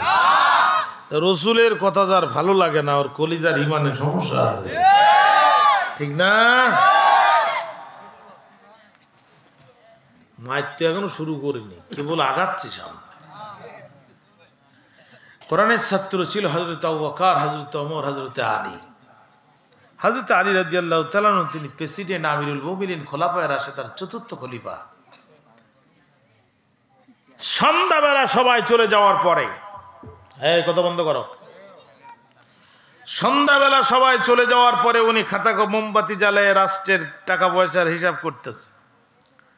বাল্য বন্ধু রুমে ঢুকে বলছে, আসসালামু আলাইকুম আমিরুল মুমিনিন, চিনতে পারো আমাকে? তাকায় দেখে ছোটকালের বন্ধু, সাথে সাথে ফু দিয়ে মোমবাতি নিভাই দিচ্ছে, দিয়ে বলছে, আসো বসো। ইয়ে আবার কেন অন্ধকারে বসবো কেন? অনেকদিন পরে আসলাম, তুমি খলিফা, একটু মনের কথা বলবো, গল্প করবো, তুমি মোমবাতি নিভাই দিলে। হযরত আলী বললে, মোমবাতি আমার টাকা দিয়ে কেনা না, আমার বাবার টাকা দিয়েও কেনা না, এই বাইতুল মালের টাকা, এই বাইতুল মালের টাকা দিয়ে কেনা মোমবাতি জ্বালিয়ে যদি গল্প করি, কিয়ামতের দিন আল্লাহর কাছে হিসাব দিতে হবে। কি জাতের মন্ত্রী চিন্তা করেছেন? আর আমাদের সরকারের জনগণের ট্যাক্সের টাকা দিয়ে সরকার ওসি, ডিসি, টিওনোর গাড়ি কিনে দেয়, আর তার চড়িয়ে টায়ার বাস্ট করে বউ আর শালি। ইসলাম কায়েম হয়ে গেলে একটা ডিসির বউ গাড়ি চড়তে পারবে না। পারলে বাবের টাকা দিয়ে কিনে চড়বি, রাষ্ট্রের টাকা দিয়ে তোকে গাড়ি চলার জন্য সরকার গাড়ি দেয়নি, ঠিক না? হযরত আবু বকর ইসলামের প্রথম খলিফা।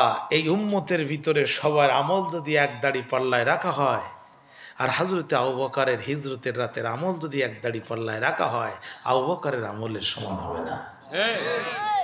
এই উম্মতের 1 নাম্বার নবীজির 1 নম্বর উম্মত। নাম কি তার? Roll number 1। রোল নাম্বার কত? রাষ্ট্র চালিয়ে বাড়িতে এসে দেখে দস্তারখানায় খাবার সাজানো। উনি অবাক হয়ে গেলেন। উনি ধনী মানুষ ছিলেন, কিন্তু উনি প্রেসিডেন্ট হওয়ার পূর্বে ওনার স্থাবর অস্থাবর সমস্ত সম্পত্তি মুসলমানদের বাইতুল মালে উনি দান করে দিয়েছিলেন, অক্ষ করে দিয়েছিলেন। এরপরে মুসলমানদের বাইতুল মাল থেকে ওনাকে যে ভাতা দেয়া হতো, উনি ওই টাকা দিয়েই খাওয়া দাওয়া করতেন। তো উনি দেখলেন দস্তারখানা ভর্তি খাবার। স্ত্রীকে ডাক দিয়ে বলল, বিবি আমি তো এত টাকা ভাতা পাই না, এ বোয়াল মাছের ঝোল আসলো কেমনে, ইলিশ মাছ ভাজি কোত্থেকে পাইলা? বিবি বলতেছে, আপনি যে 10 টাকা আমাকে বেতন দেন, খাওয়ার খরচ দেন না, বাজার খরচ, ওখান থেকে 2 টাকা করে আলাদা করে রাখি। হযরত আবু বকর রাগ হলো, ছাড়ি মারল। মুয়াজ্জিন, মসজিদে যে আজান দাও। মুয়াজ্জিন বলছে, মাথার তার ঠিক আছে আপনার? বলছে, কেন? এখন তো জোহরও না আসরও না, কোন ওয়াক্তের আজান দিব? বলছে, আমি বলছি তুমি আজান দাও। মুয়াজ্জিন ওই বেগে যেই ভয়ে দিছে আজান। মুসল্লিরা চিন্তা করলো, অসময়ে আজান হয়, নিশ্চয়ই নবীজি সাহাবী হযরত আবু বকর পড়ে গেছে বড় বেকায়দায়। আজান শেষ হতে দেরি হলো, মসজিদ ভরে যেতে দেরি হলো না। হযরত আবু বকর দাঁড়ায় গেলেন। প্রিয় মুসল্লিয়ানে কারাম, আমি রসুলের শৈশবের সাথী, বাল্যকালের সাথে রসুলের সাথে একসাথে আমি খেলা করেছি। সুবহানাল্লাহ বললেন না? নবীজির সাথে আমি পাশে থেকে যুদ্ধ করেছি। পৃথিবীর সবাই সব সার্টিফিকেট নিতে পারবে, কিন্তু আমি যে রসুলের হিজরতের সাথে ছিলাম, এই সার্টিফিকেট পৃথিবীর কেউ নিতে পারবে না। সবকিছু ঠিক থাকলে ওই যে নবীজি রওজা মুবারকের পাশে যে জায়গা, আমার কবরটা ওখানে হবে। ও আমার মুসলিম জাতি, আপনারা কি চান না আমি মৃত্যুর পরে রসুলের সাথে জান্নাতে থাকি? সবাই চোখের পানি ফেলছে, বলছে অবশ্যই চাই। কই তাই যদি চান তাহলে আমার বেতন ভাতা কমান। যে পরিমাণ টাকা দিচ্ছেন, আমার স্ত্রী সন্তান বিলাসিতা করছে, আমার মুসলিম ভাই না খেয়ে বস্তিতে পড়ে থাকবে, আর আমি ক্ষমতা পেয়ে কলিজা ভর্তি করে খাবো, এই আদর্শ ইসলামের আদর্শ নয়। এই কোরআন কি মন্ত্রী বানায়াছিল? আবু বকর বলছে কমাও, আর আমাদের এরা বলছে শুধু বাড়াও। একটা শিক্ষকের বেতন মাত্র 12,000 টাকা, আর সাকিব আল হাসান একটা 6 মারলে 20 কোটি টাকার প্লট বরাদ্দ করে গুলশানে। এ চক্রান্ত তো ফেরাউনি চক্রান্ত, ঠিক না? ঠিক না?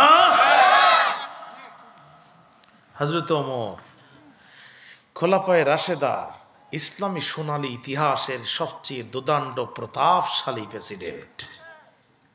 নাম শুনলে শয়তান রাস্তা দিয়ে হাঁটতো না। ওমরের নাম শুনলে ছোট বাচ্চারা ভয়ে থরথর করে কাঁপত। কিন্তু তিনি থাকতেন বালুর উপরে খেজুরের পাতার বেড়া দিয়ে নিচে। রাষ্ট্র চালিয়ে বাড়িতে এসে দেখে তার সন্তান কাঁদতেছে। কেন কান্দ? লিমা জাতাব কি হয় আরু ক্রাইম মাইসান, কলেজার টুকরা, ইয়া বোনাই তাহলে দিকে আসো, কান্দ কেন? বলছে আব্বা উনজুর ইলা কামিসি, আমার জুব্বার দিকে তাকাও। ওমর রাদিয়াল্লাহু তাআলা তাকাই দেখে জুব্বার অনেক জায়গায় ছিঁড়া। ওমর রাদিয়াল্লাহু তাআলা তাকাই বলছে, তোর জুব্বা ছিঁড়া, তুই আমার দিকে তাকা, আমার তো জুব্বার তালি পর্যন্ত ছিঁড়া।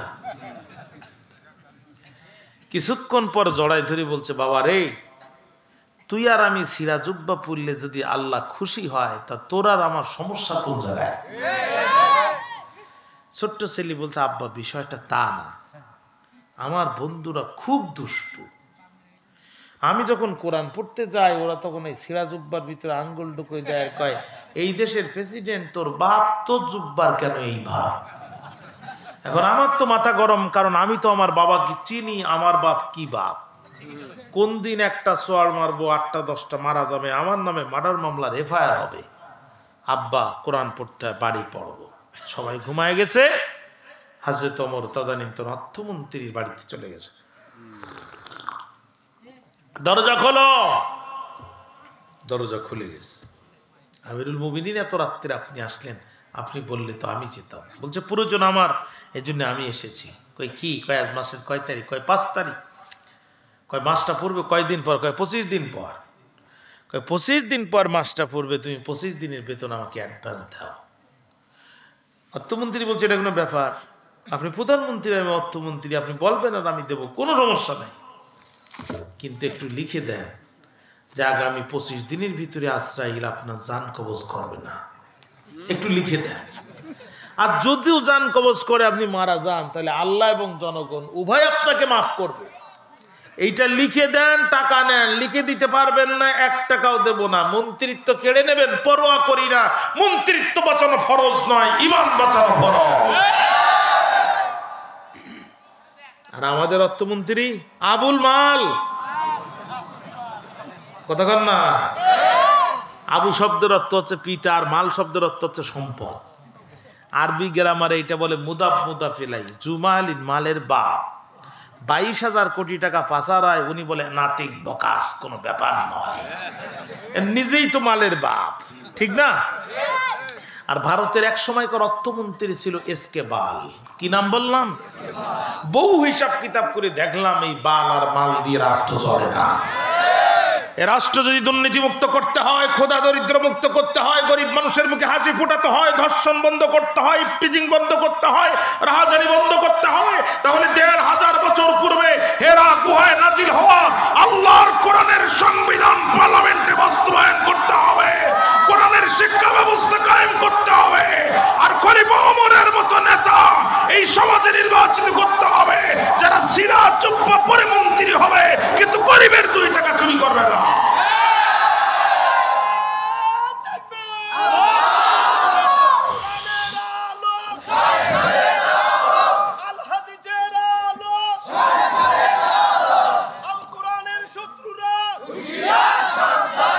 ঠিক না? ঠিক না? আপনাদের কষ্ট হচ্ছে বলে ভাইরা, আমার মেয়েটি ডাক দিয়ে বলে, তুমি জানো না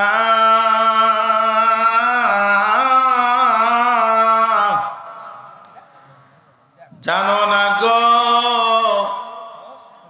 খলিফা,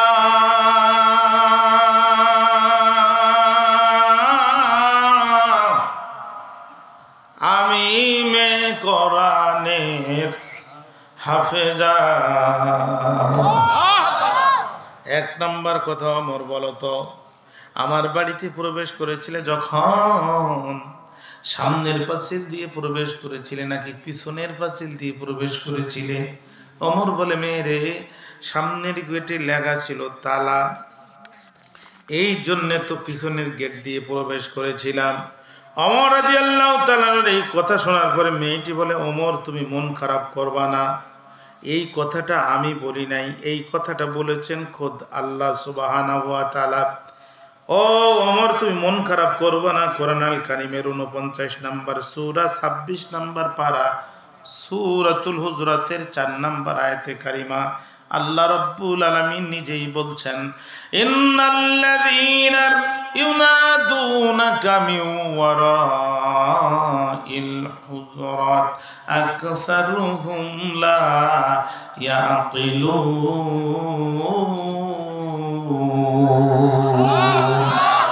মানুষের মধ্যে এমন কিছু মানুষ আছে যারা প্রাচীরের পিছন দিক থেকে আপনাকে আহ্বান করে।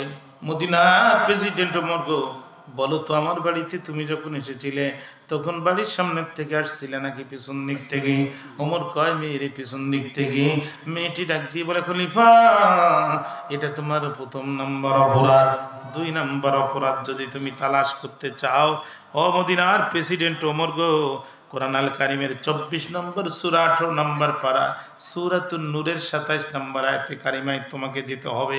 আল্লাহ রাব্বুল আলামিন বলছেন, ইয়া আইয়ুহাল্লাযীনা আমানু লা তাদখুলু বুয়ুতান গায়রা বুয়ুতিকুম হাত্তা তাস্তানিসু ওয়া তুসাল্লিমু আলা আহলিহা যালিকুম খায়রুল লাকুম লাআল্লাকুম তাযাক্কারুন। ও ইমানদারেরা, লা তাদখুলু, তোমরা প্রবেশ করবে না, বুয়ুতান, বাড়িতে, গয়রা বুয়ুতুকুম, একজনের বাড়ি থেকে আর একজনের বাড়িতে অতক্ষণ প্রবেশ করবে না, হাত্তা তাস্তানিসু, যতক্ষণ পর্যন্ত না অনুমতি না পাবে। তাহলে আমি যদি কারোর বাড়িতে প্রবেশ করতে চাই, আদব হচ্ছে দুইটা। জোরে বলেন, একটু জোরে বলেন। এক নাম্বার, অনুমতি নেওয়া লাগবে। ওমর গো, জানতে চাই আমার বাড়িতে এসেছিলে যখন অনুমতি কি নিয়েছিলে তখন? ওমর কয় না, নেই নাই। কয় তোমার এটা দ্বিতীয় অপরাধ। 3 নাম্বার অপরাধ হলো শুধু অনুমতি নিলে হবে না, অতুসাল্লিমু আলা আহলিহা, ওই পরিবার পরিজনদের উপরে সালাম দিতে হবে। কি দিতে হবে? চাচারে কই, চাচা, চাচি আমারে সালাম দেন। কই, কও কি আমি বীর মুক্তিযোদ্ধা মানুষ, আমার একটা প্রেস্টিজ আছে। হ্যাঁ, মুসলমানদের ভিতরে এখন আল্ট্রা মডার্ন এক শ্রেণীর শিক্ষিত মানুষ বেরোইছে, এরা কয় সালাম এখন ওল্ড মডেল, সালাম এখন ওল্ড মডেল। তাহলে নিউ মডেল কি? কয় গুড মর্নিং। কি মর্নিং? কথা কয় না রে। গুড শব্দের অর্থ হচ্ছে ভালো, আর মর্নিং শব্দের অর্থ হচ্ছে সকাল। গুড মর্নিং মানে ভালো সকাল। রাত্রিতে ঝড় হয়েছে, ধাপের হাট মেন রোডের বড় গাছগুলো রাস্তার উপরে পড়ে গেছে। সিলমারি, অলিপুর, রৌমারি, রাজীবপুর, কাটলা, হাকিমপুর, বিরামপুর, ভাদুড়িয়া, এরপরে পঞ্চগড়, সাকুয়া, বোদা, আটোয়ারি, ঠাকুরগা, বালিয়াডাঙ্গি, সব তো মুখস্থ আমার। বালিয়াডাঙ্গি, হরিপুর, এই সব মেন রোডের গাড়িগুলো রাস্তায় আটকায় গেল, হাজার হাজার গাড়ি, ভিতরে অনেক নরনারী। এই কষ্টকর সকাল যখন হলো, বলেন তো দেখি এই সকালটা গুড মর্নিং না ব্যাড মর্নিং? তাহলে বোঝা গেল সব মর্নিং গুড হয় না, কোনো কোনো মর্নিং ব্যাডও হয়। কথা বলছেন না কেন? অঙ্কের শিক্ষক ক্লাসে যাবে অঙ্ক করাইতে, বউকে বলছে রান্না করো, বউ গেছে রান্না ভুলে, শিক্ষক প্যান্ট পরলো, শার্ট পরলো, বউকে বকা দিল প্যানের চেন টান দিতে মনে নাই। ক্লাসে যেয়ে যদি সকালবেলা হাতটা উঁচু করে ডাস্টারটা দিয়া ব্ল্যাকবোর্ডটা মুছে চকটা নিয়ে অঙ্ক করে, বলেন তো দেখি এই মর্নিংটা গুড মর্নিং নাকি ব্যাড মর্নিং? তাহলে বোঝা গেল সব মর্নিং গুড হয় না, কোনো কোনো মর্নিং ব্যাড হয়। জোরে বলেন ঠিক কিনা? আরো জোরে কোন ঠিক কিনা?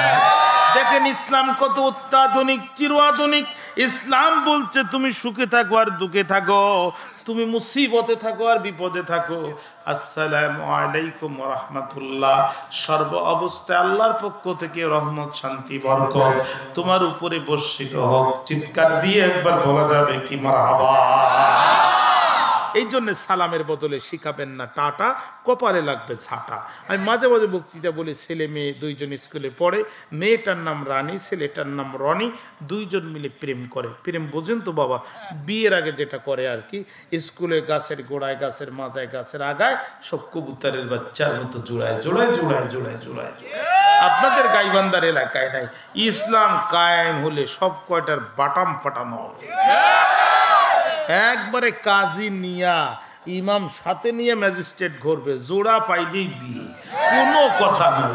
তোমাদের আর কষ্ট করি গাছতলায় বসে লাগবে না, আমরাই ব্যবস্থা করে দেব, শুধু একবার চেয়ারটা আমাদের দাও। ঘুম আসে? কষ্ট হয়? রাগ হয় আমার উপরে?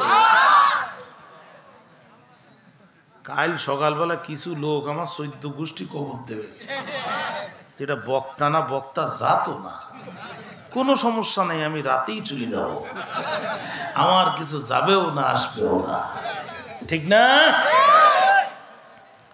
এখন ছেলের নাম রানী, মেয়ের নাম রনি, প্রেম করে বিয়ে করেছে, একটা সন্তান হয়েছে, নাম রাখছে তার জনি। কথা কি বুঝতে পেরেছেন?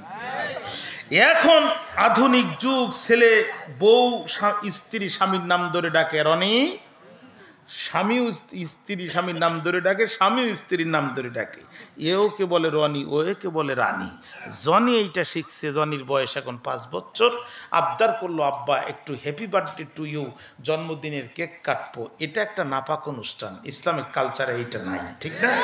তারপরেও 5 কেজি ওজনের কেক কাটলো, বন্ধু বান্ধব দাওয়াত দিল। আল্লাহর কি শান, 5 বছরের জনি তখন বলতেছে, এ রানী, রানী আমার জুতাটা নিয়ে আসো তো। আর ওর বাপরে বলছে, যে রনি 1 গ্লাস পানি আনো। আপনারা বুঝে থাকলে বলেন তো, বন্ধু বান্ধবের সামনে এই ছোট্ট সন্তান যখন বাবা আর মায়ের নাম ধরে ডাকলো, মান সম্মান কি থাকলো? জোরে বলেন, থাকলো? ওরা তাড়াতাড়ি সন্তানরে টান দিয়ে ঘরের মধ্যে নিয়ে লেপের ভিতরে পা ঢোকায়। শীতকাল, দুইজন চিন্তা করে, আল্লাহ করলাম কি আর হইল কি? চিন্তা করে গুল পায় না। হঠাৎ করে রনি চিন্তা করে দেখে, তাই তো পিতামাতা পাঠিয়েছিল লেখাপড়া করার জন্যে।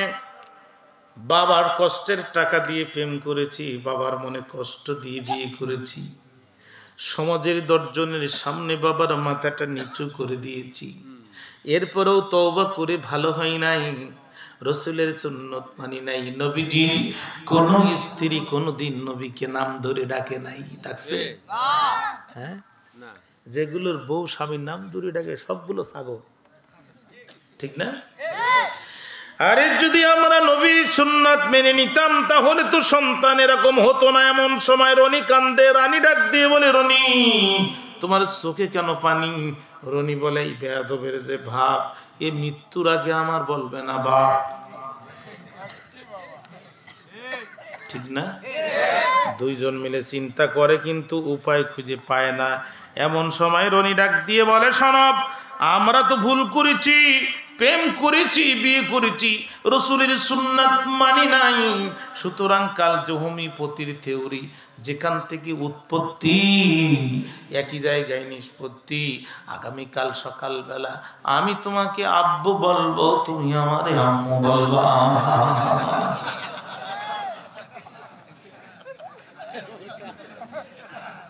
কথা বুঝতে পারেন নাই? তাহলে ছেলে শিখবে এইটা বাবার, এইটা মা, তুমি আমারে আব্বু বলবা, আমি তোমারে আম্মু বলবো না। বউরে ভালোবেসে প্রত্যেক দিন 5,000 টাকা দামের শাড়ি আপনি উপহার দিতে পারবেন, পৃথিবীর কোনো আদালতে আপনার মামলা হবে না। কিন্তু বউরে যদি একটিবারের জন্য আদর করে মা বলে ডাকেন, বলেন তো দেখি, রাতে বেডরুমে যাওয়ার আগে মুফতি সাহেবের কাছে মাসালা নেওয়ার দরকার আছে না নাই? এই জন্য বেশি আধুনিক হবেন না, বেশি আধুনিকের পরিণাম ভালো না। সন্তানদেরকে শিখাবেন না টাটা, কপালে লাগবে ঝাঁটা। কবরে যাওয়ার পরে আল্লাহ বলবে, ফেরেশতারা এরা কারা? কয় সালামের বদলে টাটা শিখাইছিল যারা। আল্লাহ বলবে, সালাম বাদ দিয়ে শিখাইছিল টাটা, এখন জাহান্নামের হান্টার দিয়ে গিরার মালা ফাটা, ঠিক না? সুতরাং সালাম দিবেন। কি দিবেন বলেন? সালাম দিবেন। রাতে যে চাচি আম্মা বুড়ো, দাদি আম্মা বুড়ো ডাকবেন, জরিনা আসসালামু আলাইকুম। ও আবার কবেন, বুড়ো বয়সে ভীমরতি ধরিয়েছে তোমার, গোলাপান বড় হয়ে গেছে, জানেন না? বাবা আপনাদের কষ্ট হচ্ছে, রাত 1টা বেজে গেছে বাবা। হ্যাঁ, হ্যাঁ, হ্যাঁ, কষ্ট হচ্ছে আপনাদের?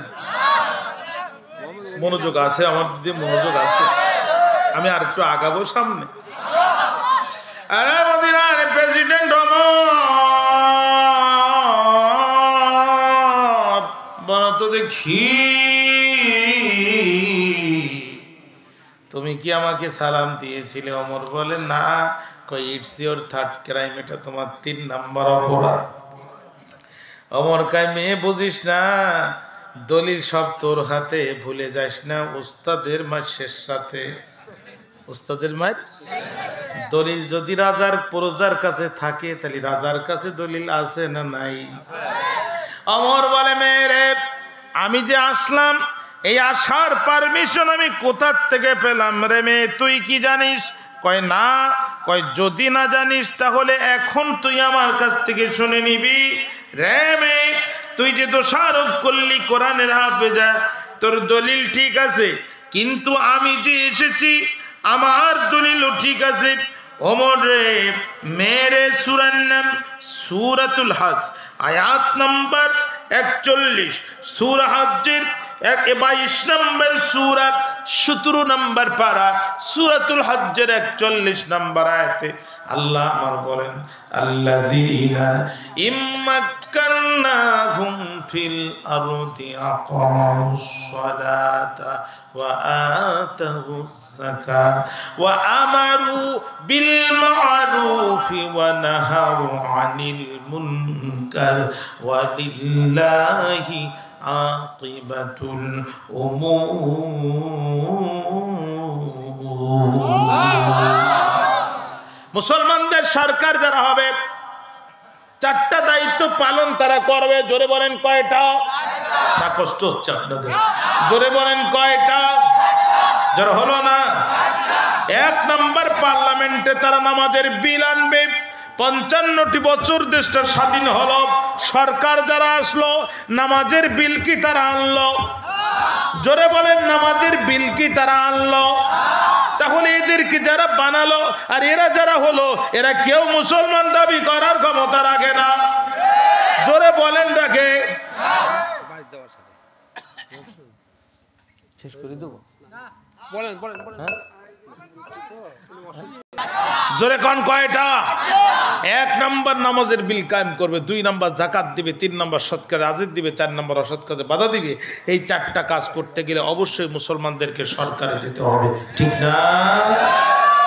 আল্লাহ তাআলা আমাদের আমল করার তৌফিক দান করুন। আমি একবারও বিশ্রাম নেইনি, লাগাতার কথা বলেছি। আপনাদের কি আর কোনো কথা আছে?